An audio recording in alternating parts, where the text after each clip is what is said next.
I wasn't expecting to get blindsided by a woman holding a pumpkin latte. 1 second, I was nodding through another mind-numbing logistics meeting for my company's annual Halloween party, like a daylight charity event I hosted every year on the rooftop of my San Francisco high-rise. And the next, she walked in. Bright, flustered, hair twisted into a loose knot, balancing 3 drinks like her life depended on it. Then she tripped. Right into me. My white shirt took the brunt of the pumpkin latte explosion. Perfect, I muttered, staring down at the orange stain blooming across my chest. Oh my God, I'm so sorry, she gasped, fumbling with napkins. I didn't see. I noticed, I cut in, shaking off the liquid. You're new here. Most people at least pretend to respect a CEO's wardrobe. Her eyes flicked up, sharp, unflustered now. Maybe they pretend because they're scared of you. I just live here. Live here? She nodded toward the lobby elevators. 7th floor. I rent, I blinked. You live in my building? Not yours, she said, lips twitching. The one the tenants pay for with rent. You might have heard of that concept. I laughed despite myself. You're very bold for someone who just ruined my shirt. Or maybe you're very entitled for thinking a shirt is that important. She smirked. You should try pumpkin color more often. It suits your personality.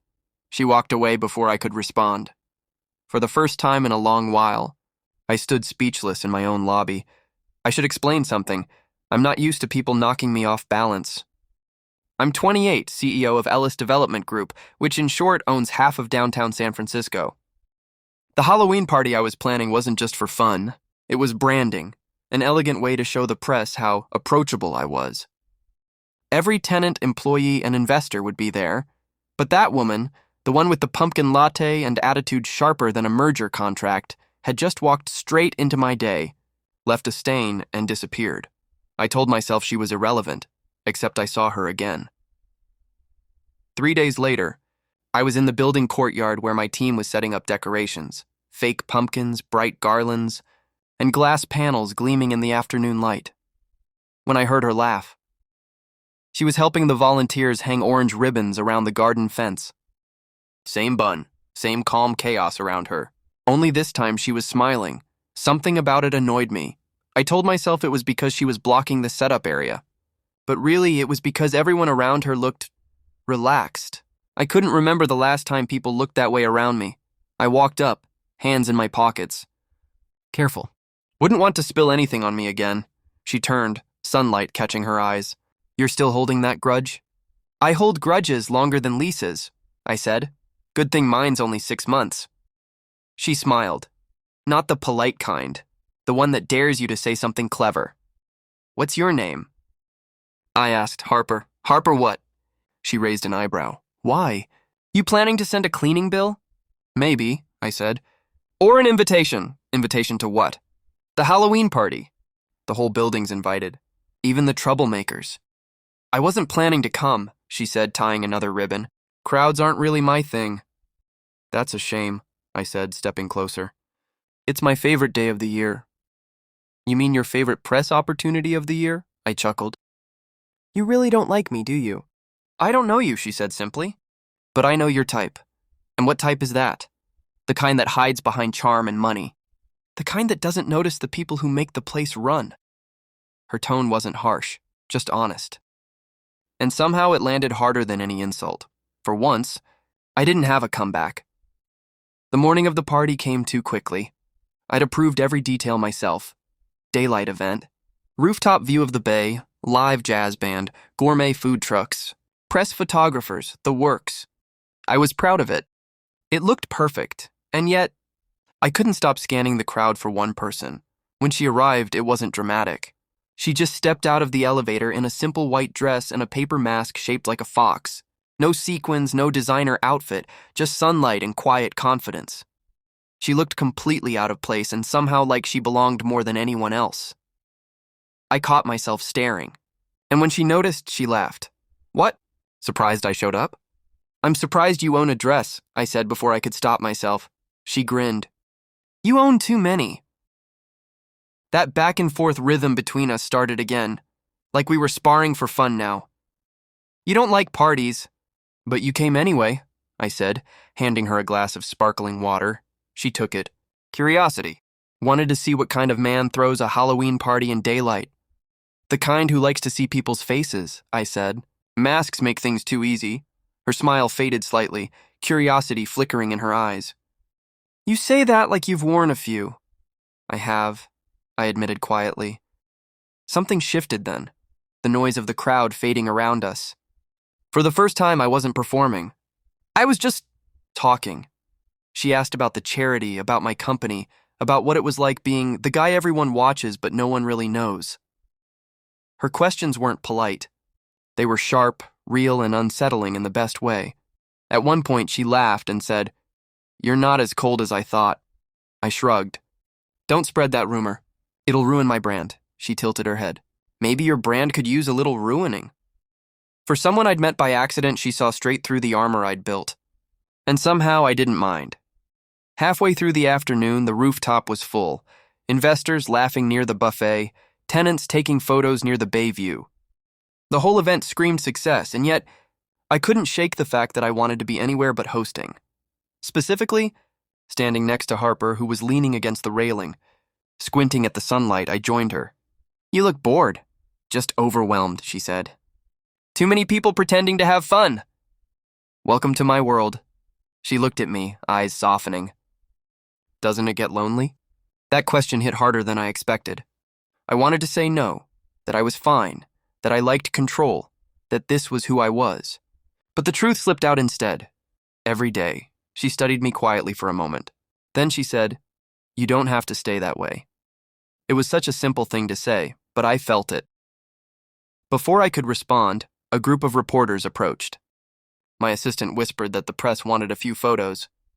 I turned back to Harper. "Stay here." "I'll be back," she nodded, smiling faintly. "Don't worry, I'll try not to spill anything this time." I left to handle the cameras, shaking hands, saying the right words. The polished version of myself the world loved. But when I came back, she was gone, just the empty glass on the railing, the sunlight catching its rim, and for the first time I didn't feel like the host of anything. I felt like the guest in someone else's story, hers. I didn't know it yet. But that afternoon, the Halloween party I threw for the world was about to unravel everything I thought I knew about myself. Because when I saw her again later, it wouldn't be as the tenant who spilled a latte. It would be as the woman who made me question why I'd built all these walls in the first place, and I had no idea just how much I'd risk to keep her from walking away again. I didn't expect to see her again so soon. The Halloween party had ended hours ago, but my mind hadn't. Every conversation blurred together, except hers. Harper, the woman who turned my rooftop event into something personal. The next morning, I was in the building gym, half distracted on the treadmill, when I saw her through the glass walls of the lobby, carrying a box, struggling to keep it balanced. I stepped off the treadmill and jogged out. "You're really bad at asking for help." She turned, startled. "You again?" "Technically, it's you again. You keep appearing in my line of sight." "Maybe you should stop staring out of every window," she said, smirking. "I can't help it if the view keeps getting interesting." She rolled her eyes but couldn't hide the smile tugging at her lips. "These are donation boxes for the community center downstairs." I volunteered. "Of course you did," I said. "You have that look." "What look?" "The I do nice things for people who don't deserve it look." "Good thing you noticed," she said. "Because you fall right into that category." She brushed past me, still holding the box. I followed, half out of curiosity, half out of something I didn't want to name. When we reached the service elevator, I offered to help. She hesitated, then finally handed me the second box. "You don't strike me as the volunteering type," she said. "I'm not. I just don't like watching someone struggle." "Ah," she said. "So it's about control." I grinned. "Always." The elevator opened to the community space on the first floor, bright, buzzing with activity. Volunteers arranged food packages and decorations for the post-party charity auction. I hadn't stepped down here in months. My name was on the donation plaques, but my presence never was. Harper immediately jumped into organizing, giving instructions, laughing with everyone. I stood there, hands in pockets, feeling like a foreigner in my own building. One of the older volunteers whispered to her, "Is that who I think it is?" Harper shrugged. "He's helping today. Helping. Me." I hadn't realized how strange that word sounded next to my name. I started unpacking boxes beside her. She handed me a roll of tape without looking up. "So, Mr. Ellis, what brings you down from the penthouse?" "Maybe I just wanted to see if you really exist outside of parties and lattes." "I do," she said. "Unlike your reputation." "Which one?" "The one where you're supposedly impossible to work for," I laughed. "You've been asking around." "People talk," she said. "You're not exactly invisible." "I never said I wanted to be." She glanced up then, meeting my eyes. "No, but I think you'd like someone to see you for real." That stopped me cold. Her tone wasn't teasing. It was quiet. True. For the rest of the morning, I worked beside her, taping boxes, stacking supplies, pretending not to notice that I was enjoying it. Every time she laughed, it chipped away at something in me I didn't know was still hard. The next few days, I kept finding excuses to run into her. Sometimes in the lobby, sometimes by the coffee shop, sometimes just passing in the hallway. She always had that calm energy, like she knew exactly who she was and didn't care what anyone thought. One afternoon, I caught her in the garden courtyard reading a book on her lunch break. I sat beside her, uninvited. She sighed. "Do you ever take no for an answer?" "Only when it's sincere," I said. "You're impossible." "I've been called worse." I leaned back, glancing at her book. "What are you reading?" "Something about authenticity," I laughed. "You should lend it to my PR team." She gave me that small smile again, the one that made me feel like I wasn't the center of the world for once. "Maybe you should read it first." "Maybe I should." We fell into silence. The sound of the city drifted in. Cars, voices, sunlight bouncing off the glass towers around us. She closed her book. "You know, I used to think people like you had it all figured out." "People like me?" "The rich ones. The confident ones. But you're just as lost as everyone else, aren't you?" I didn't answer, because she was right. Later that week, my assistant mentioned that Harper had been helping the charity team finalize the event's donation reports. Technically, that fell under my company's department, which gave me a reason, a thin, transparent one, to call her into my office. When she walked in, she looked around the glass-walled space and smirked. "Wow, so this is what loneliness looks like in luxury." "Nice to see you too," I said. "You've been helping my team." "Volunteering," she corrected. "Not working for you." "Semantics," she crossed her arms. "What do you need?" I leaned against my desk. "Dinner," her eyes widened. "Excuse me?" "I mean, discussion over dinner, about the charity. Purely professional." "Right," she said slowly. "Because I totally believe you ask everyone who volunteers to dinner." "Only the ones who insult my decor," I said, nodding toward the painting she'd been staring at. She laughed. "You're unbelievable. I've been told it's part of my charm." After a long pause, she sighed. "Fine, one dinner. But if you turn it into a business pitch, I'm walking out." Dinner wasn't a date. At least that's what I told myself. We went to a bright open-air restaurant overlooking the bay. The sunlight reflected off the water, making the whole place shimmer. She looked uncomfortable at first, but as soon as we started talking and about everything but work, her guard lowered. She told me about growing up in Sacramento, about how she moved here after her mom got sick, about how she worked odd jobs to stay afloat. I told her about my father, how he built this company and left me the shell of his empire without the instructions. "You don't seem happy," she said. Gently, "I'm not unhappy. That's not the same thing." That line hit deeper than I expected. We sat there, for a while quiet. Then she smiled. "You're different when you're not trying so hard." "I could say the same about you," I said. "You act like you hate everything I stand for, but you still showed up." "Maybe I wanted to see if you had a soul under all that confidence." "And?" She shrugged. "Jury's still out," I laughed, shaking my head. "You're impossible to impress. Maybe stop trying to impress people and just be one." Days turned into weeks after that dinner. Somehow Harper became part of my routine. Morning coffee in the lobby, shared lunches in the courtyard, quick sarcasm exchanged in passing. My employees noticed. So did my assistant. Everyone whispered that the CEO was distracted, softer, different, and maybe I was. Because one afternoon, when I found her in the courtyard again, my instinct wasn't to tease her. It was to tell her the truth. "I've been thinking about what you said," I told her. About not being happy. She looked up, curious. I built all of this, I said, gesturing at the skyline. But I can't remember the last time I built something that mattered. She smiled faintly. Maybe it's not about what you build. Maybe it's about who you build with. Her words lingered long after she left. Then came the rupture. A few days later, the press released a photo from the Halloween event. Me and Harper talking on the rooftop, laughing, standing too close. The headline read, CEO's new flame, tenant caught in scandal. By noon, it was everywhere. My board wanted answers. My assistant wanted damage control. Harper wanted distance. She showed up at my office door holding her phone. You knew this would happen. I didn't. You think this is a game, she said, voice shaking. But I have to live with it. People are messaging me, calling me names. You'll survive this, I won't. Harper, I didn't leak it. It doesn't matter, she said. This is your world. I don't belong in it. And before I could say anything else, she turned and walked out. The sound of that door closing was louder than any applause I'd ever received. For the first time in years, I didn't care about my company's image. I cared about the one person who made me feel like a person again, and I'd just driven her away. I didn't realize how loud silence could be until she was gone. The building felt hollow without Harper. Her laughter, her sarcasm, the sound of her sneakers echoing down the marble halls, all of it had vanished overnight.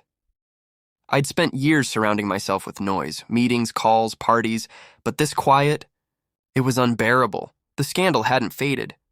Every news site ran the same photo of us from the Halloween party, her smiling, me leaning in too close. They called her the mysterious tenant who caught the CEO's heart. I'd built an empire on controlling narratives, but this time, I couldn't rewrite the story, because this time, it was true. I was in love with her, and I'd managed to ruin it before it began. 3 days passed before I saw her again, by accident. I was walking through the community floor when I heard her voice in the storage room, low but firm, talking to one of the volunteers. She didn't see me standing in the doorway. I can't keep coming here, she said. People whisper. They look at me like I'm some gold digger who flirted her way up to the top floor. The other woman tried to comfort her, but Harper shook her head. I don't blame him. I just should have known better. That was enough. I stepped forward. You should have known I wouldn't let you go that easily. She froze. Her eyes hardened as she turned to face me. This isn't your boardroom, Ethan. You don't get to walk in and fix this with a speech. I'm not here to fix it, I said quietly. I'm here to take the blame for it, she frowned, crossing her arms. Oh, really? Because last I checked, your PR team is out there spinning the story like I'm your new publicity stunt. That's not my doing, I said, taking a step closer. I shut them down this morning. The story's being retracted. She looked skeptical. You think deleting a headline erases what people said about me? No, I said. But it's a start. And I'll do whatever it takes to make sure your name isn't dragged because of me. Her expression softened, but only for a second. Why, Ethan? Why does it matter so much to you now? I hesitated. The easy answer was charm, but charm wasn't enough anymore. Because you're the first person who saw me, I said. Not the company. Not the brand, just me. And I ruined that. The silence between us stretched. For the first time, I didn't try to fill it with words. She finally sighed. You didn't ruin it. You just proved what I already knew. Your world and mine don't mix. Then let me prove you wrong, I said. One last time. That night, I made a decision I'd never made before. To use my influence for something that didn't benefit me. I canceled the follow-up press event the board had planned to clarify my image and instead called a meeting with the charity foundation. I offered to publicly fund the entire community initiative under Harper's leadership. When she found out the next morning, she stormed into my office. You did what? I stood calm but resolute. I told the board the foundation needed a new face. Someone authentic. You're it. I didn't agree to this. You don't have to. You deserve the recognition. Everything that happened started because of me. This is how I make it right. Her eyes flashed with frustration. You're trying to fix me like a problem, Ethan. No, I said. I'm trying to make amends. You once said maybe it's not about what we build, but who we build it with. I want to build something with you. Something real. She stared at me for a long time, her guard wavering. You think throwing money at a foundation is real? I took a step closer. No, but standing here asking you to forgive me, that's as real as I know how to be. Her voice softened. You can't buy redemption. Then I'll earn it, I said. The charity gala took place 2 weeks later, on the same rooftop where it had all started. This time there were no costumes, no masks, just daylight, warmth, and the sound of laughter. Harper was there, of course, the new coordinator, radiant and composed. I stayed in the background, not as the host, but as the sponsor. Watching her command the room, seeing people actually listen to her, it hit me harder than I expected. She didn't need me, but I needed her. When the event wrapped up, she approached me. You stayed quiet today, she said. I didn't want to steal the spotlight. You couldn't if you tried, she teased lightly. I smiled. You were incredible out there. She looked down, shy for the first time. Thank you. It felt good, like I'm finally doing something that matters. You always were, I said. I just didn't see it soon enough. There was a pause. That familiar electricity in the air, only softer this time. I should probably thank you, she said. For the foundation. For standing up for me? You don't owe me anything, I said. But if you ever decide to give me another chance, I'd spend the rest of my life trying to deserve it. Her eyes met mine, full of warmth now. You really mean that? For the first time in my life, yes. A week later, she agreed to meet for coffee. Neutral ground, no expectations. We sat outside the same cafe where we'd met, sunlight washing over the patio. She looked at me, thoughtful. You're different. I'm trying to be. Why? Because you made me want to be, I said simply. She smiled. You always know what to say, don't you? Not always. But this time, I mean every word. For the first time since that night, she laughed, really laughed. And something inside me unclenched.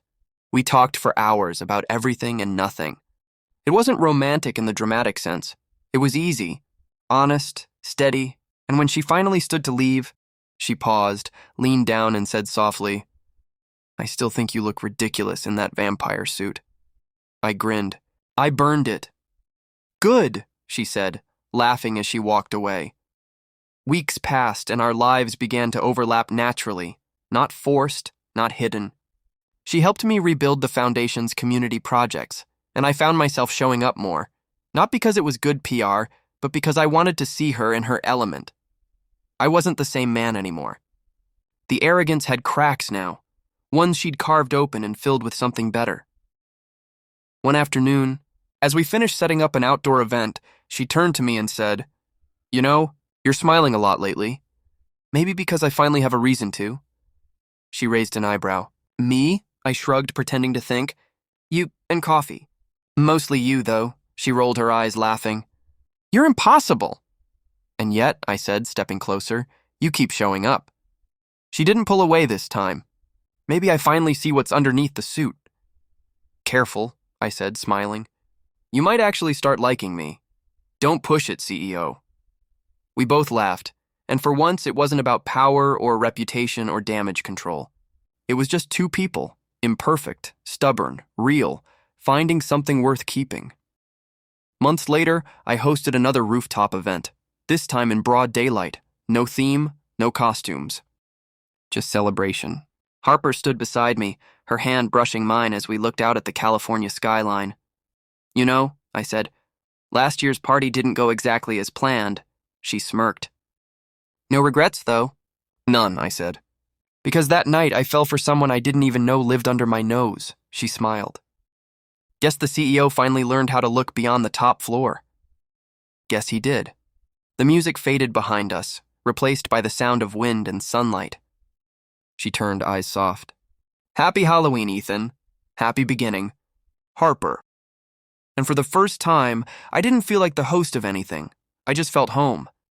If this story melted your heart, don't forget to like, comment, and subscribe for more addictive billionaire love stories that keep you hooked till the last heartbeat. Tell us in the comments, would you fall for your mysterious neighbor at the Halloween party? Or a romance story, audiobook love, billionaire romance, enemies, two lovers, love story, CEO and her, emotional romance, Halloween love, romantic drama.